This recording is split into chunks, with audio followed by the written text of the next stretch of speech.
I think it was a pretty good idea what we did. It helped a lot of raza out, a lot of people. To make people understand what we're about when we went to communities and talked about the violence. And it proved a lot of points there where people stopped joining the gangs and going into Brown Berets. Really? And they joined the Brown Berets. How did they, what were they looking for in joining the Brown Berets?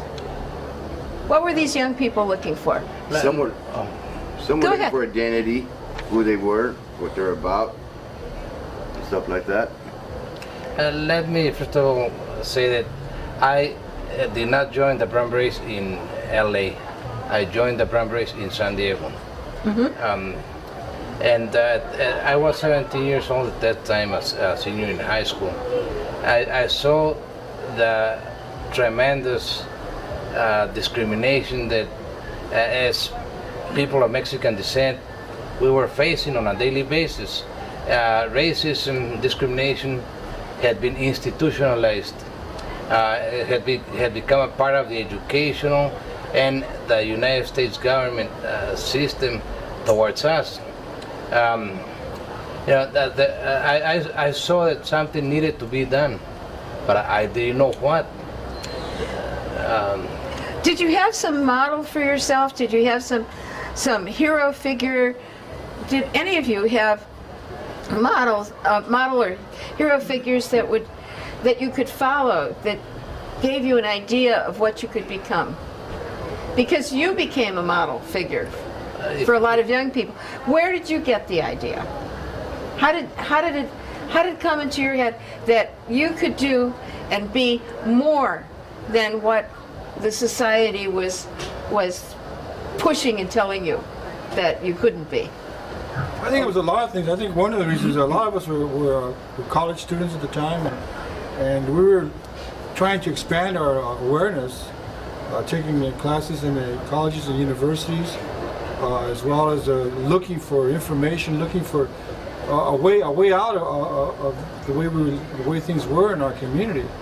And it was kind of a search for a way to create power for the community, and the Brown Berets was the fastest way to create that power. Well, you yourself, David, had received, I think, an award from the mayor of Los Angeles for your youth work. That was before La Piranha Coffee House. Right.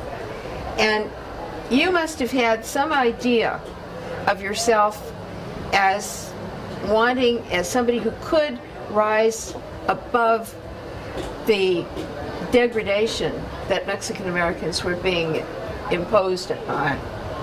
I mean, they were being imposed a kind of degradation from the larger society. What gave you the idea that you could do it?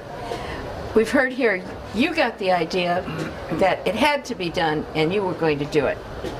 Well, I think that we all joined together and had the same ideology, in the sense that we all realized that education wasn't being provided for us, and in the past 40 years we're still in the same.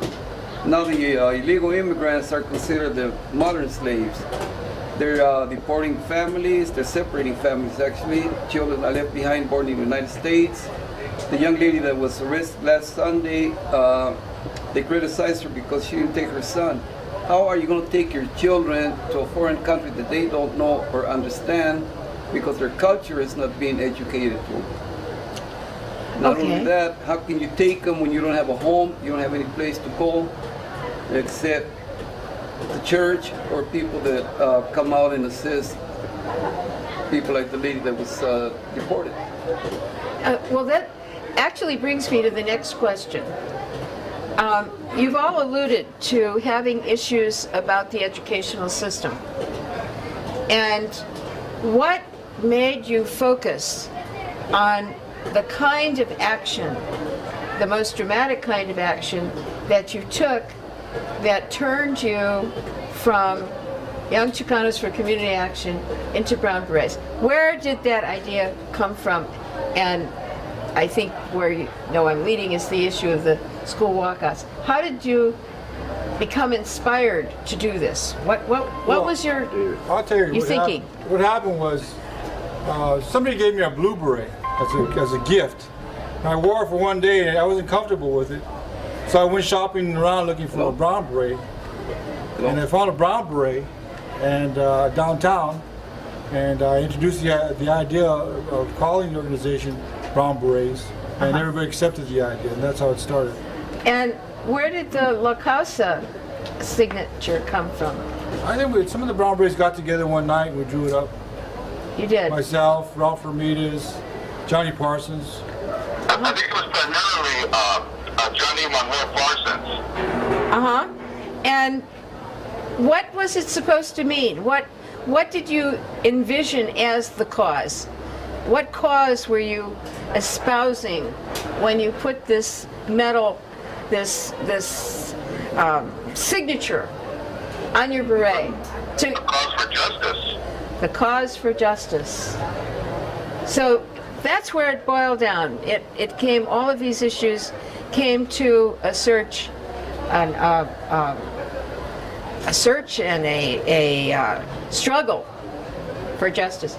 You know, David, you said something very interesting in the coffee house one night that has to do with this justice issue, and I wrote it in my dissertation, but I've also used it in court many times since. David, you said, justice, when the Anglo says it, means just us. And you want to elaborate on that? Well, I think I first said that to the U.S. Commission on Civil Rights. They had a meeting in East Los Angeles. This was when I was still in high school. And because of that, they took me to Washington, D.C. Phil Montes, the U.S. Commission on Civil Rights, took me to Washington, D.C. to speak on that term, what justice for them was about. And so it's still, even today, it's just us, everything for dominant society and nothing for our community. That La Causa and justice are probably the major threads in the progress and proceedings of the organization. But I want to get back to the education issue. Whatever inspired you to do the walkouts? How did that happen? Ralph, you're there? Yes. Right. You and David. Who else up here was in it? Louis was there? Okay, tell us about it. You were inspired by something. You thought there was something to be accomplished. Or discrimination It that was the poor education that we were receiving at schools like Roosevelt and Lincoln and Garfield. We knew we were getting an inferior education, and all of the traditional means to combat that didn't work. They were of no avail. So we had to do something that in those days was considered radical or drastic. It was very radical. Actually, if you search the literature, there was only one other school walkout that happened, and it was actually wasn't a walkout so much as it was a school boycott, and that had happened it happened in 1963 in the schools of Chicago, and SNCC and CORE orchestrated a school boycott day. And that was the first that I think happened. And again, it was because of the really inferior education. And it was a very dangerous thing to do, as you later learned, because in Chicago, what we were all afraid of having happen, I say we because I was involved in it at that time. And I was involved in it and setting up a freedom school. And we did that because we knew that if the kids got out on the street, the police were going to be waiting to club them, to arrest them, to do whatever damage they could. And it was a very dangerous thing to do. It was a very brave thing to do. And when you were considering doing it, how did you deal with, you must have had some fear. Well, I think when you're young and you're a brown beret, you're very brave. Yeah. Just to put on the brown beret, you got to be brave. And we had some exposure already to. We were the first group to picket police harassment. We were the first persons to have pickets at the East LA Sheriff's Station to protest police harassment, police brutality. So we had a little training there, but I think mainly it was it goes way back. We already had a deep foundation in education with the Young Citizens for Community Action. We were the ones who circulated the petitions. We circulated surveys to the schools way back in 1965. So we were already building a network throughout the high schools, and everyone came to the coffee house to meet on the walkouts, and that's out of our coffee house, out of the Brown Beret Coffee House. That's how the walkouts were organized out of there, and primarily, I know a lot of people are trying to get credit for the walkouts, but it was mainly the Brown Berets and the Brown Beret students in all the high schools who made that walkout happen. How did you feel when the students started following you out? Because they followed the Brown Berets out. They didn't follow any teachers out. They followed the Brown Berets out. And, one student led to 2 students, led to 3 students, led to classrooms full of students. Tell me what it felt like. It felt good. I liked it. It showed me that the students were concerned about their education at the same time. They wanted better education.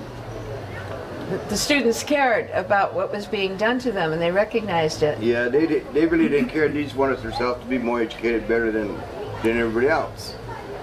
So what you felt was pride in the fact I was that... very honored to do that. I was very honored to be part of that. Terrific. I remember going to Garfield High School, and we walked into the hallway at Garfield High School. We said walk out, and then nobody came out for a while. We said, wait a minute, we're in the wrong place. But then we kept saying walk out, and everybody started coming out. Myself, I was at Lincoln High School at the time when we had everybody walk out. The police were there and all that, and the kids there didn't care at all. They said, heck, what we're going to do it to better ourselves. You weren't afraid of the police presence? No, I wasn't. Nobody else was either at the time. Ralph? And I think one of the reasons that we were so successful is because we never doubted that the students would walk out. We always knew in our hearts that they were going to walk out. We never had any doubts about it. And sure enough, that's the way it worked out. At the time when you were protesting the educational problems, educational issues, did you have any specifics, like, for example, when I did the dissertation about you all, and I started interviewing, and one of the things that I realized was that the schools were giving you a very negative image of what it meant to be Mexican American. Yeah, you couldn't speak Spanish in class. You had to speak English and stuff like that. They didn't. Some kids didn't understand English that well, but they still said, "Oh, you got to speak English." Well, but the other piece of it that was said, and I think in David's case it was particularly remarkable, they would attribute, without any facts, an inability to learn to you, because they would attribute, well, they don't speak English in that home. This English is a second language. He doesn't, and I mean, to David, English was his first language, and there was no reason that he should be treated as though, his education was being crippled by parents who didn't speak English. Do you want to speak to that? Because it was something that came out in all of those interviews back in those years. Well, before I say that, I'd just like to say the reason why the walkouts were successful is because we had Brown Beret students in all the high schools. Ah. And that's what helped it. Uh-huh. So they saw their hope for their future education in what the Brown Berets represented. And now they're all successful. The ones that involved in it at that time, they're all with better jobs now. They got the education, all because of the Brown Berets doing the walkouts, helping them with the walkouts. Well, I have to give you some facts that aren't so pleasant. Mm-hmm. The facts are that there are still a very large percentage of dropouts and failures amongst minority groups in the Los Angeles city schools. I don't know about San Diego, but Los Angeles certainly. that gang violence